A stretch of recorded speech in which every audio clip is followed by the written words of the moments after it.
అందరికి hi welcome to uncle kitchen zone 2024. నేను మీ అంజద్. ఈరోజు అయితే మనకు గోరు చిక్కుడుతో మంచి ఒక ఫ్రై అయితే వేపునేది మీకు చూపించేస్తాను. చాలా సింపుల్గా చాలా ఈజీగా చేసుకోవచ్చండి.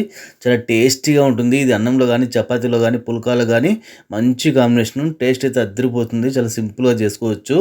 గోరు చిక్కుడు మనకు మంచి పోషకాలు కలిగి ఉంటాయండి. దీన్ని చేయడం కూడా చాలా ఈజీ.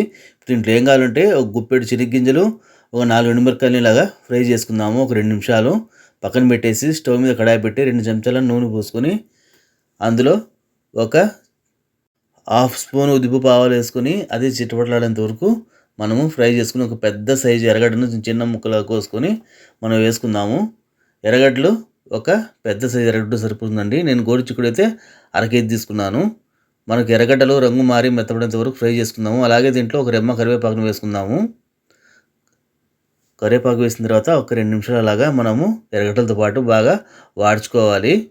చూసారు కదా, మనకు ఎర్రగడ్డలు అనేది రంగు మారి కొంచెం మెత్తపడ్డాయి. ఇప్పుడు ఏం చేద్దామంటే రెడీ చేసి పెట్టుకున్న గోరుచిక్కుడు ఉంది కదా, నేనైతే ఈ విధంగా చిన్న చిన్నగా కట్ చేసుకున్నానండి. 1/2 కేజీ అయితే తీసుకున్నాను. ఇప్పుడు మనం గోరుచిక్కుడుని మొత్తం వేసేసి బాగా ఎర్రగడ్డలు గోరుచిక్కుడు మొత్తం బాగా కలిసేలాగా కలుపుకోవాలి కడాయిలో. స్టవ్ అయితే నేను మీడియం ఫ్లేమ్లో పెట్టాను. గోరుచిక్కుడు ఈ విధంగా సింపుల్గా చేసుకుంటే చాలా బాగుంటుందండి, ఎక్కువ మసాలాలు లేకుండా. గోరుచిక్కుడులో మనకు మంచి ఐరన్ శక్తి బాగా లభిస్తుంది. పిల్లలు కూడా ఇది ఈజీగా తినేలాగా మనం చేసుకోవచ్చు. డైజెషన్ కూడా బాగా అవుతుందండి ఇది. గోరుచిక్కుడుని బాగా కలుపుకొని ఒక 5 నిమిషాలు అయితే మూత పెట్టేద్దాము. మూత పెట్టి తీసిన తర్వాత బాగా గోరుచిక్కుడుని కలుపుకొని ఒక 1/2 టీ స్పూన్ పసుపు, అలాగే రుచికి తగ్గ ఉప్పు వేసుకొని మనము బాగా కలుపుకుందాము. మొత్తము ఇంతవరకు అయితే మనం నీళ్ళు వేయలేదండి, ఎందుకంటే మనము ఆ నూనెలో వేసాం కదా, ఆ నూనె ప్లస్ ఇప్పుడు ఉప్పు వేసాం కాబట్టి మన గోరుచిక్కుడు అనేది కొద్దిగా లైట్గా నీళ్ళు వదులుతుంది. ఆ నీళ్ళలోనే మనం దీన్ని బాగా ఉడికించుకుందాము.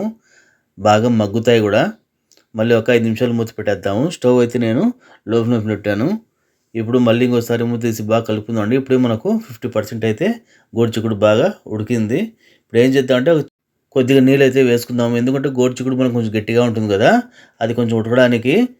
ఇప్పుడు మనం నీళ్ళు వేసిన తర్వాత ఒక చిన్న గ్లాస్తో వేసుకుంటే లెక్కకైతే బాగా 4 పక్కల కలుపుకుందాము. ఈ మాత్రం నీళ్ళు వేసిన తర్వాత ఒక్క 2 నిమిషాలు అయితే మూత పెట్టేసి స్టవ్ని అయితే హై ఫ్లేమ్లో పెట్టాను. చూసారు కదా, మనకు గోరుచిక్కుడు అనేది పూర్తిగా బాగా ఉడికిపోయింది.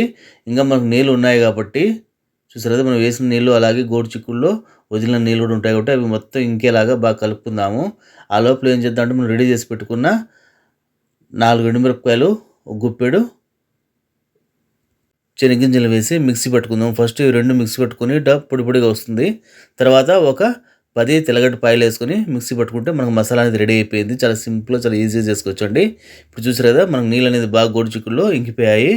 ఈ స్టేజ్లో ఉన్నప్పుడు మనము ఈ పొడిని వేసేసి మొత్తం బాగా కలుపుకోవాలి, గోరుచిక్కుడు పట్టేంత వరకు. చూసారు కదా, మొత్తం బాగా కడాయిలో కలుపుకోవాలి.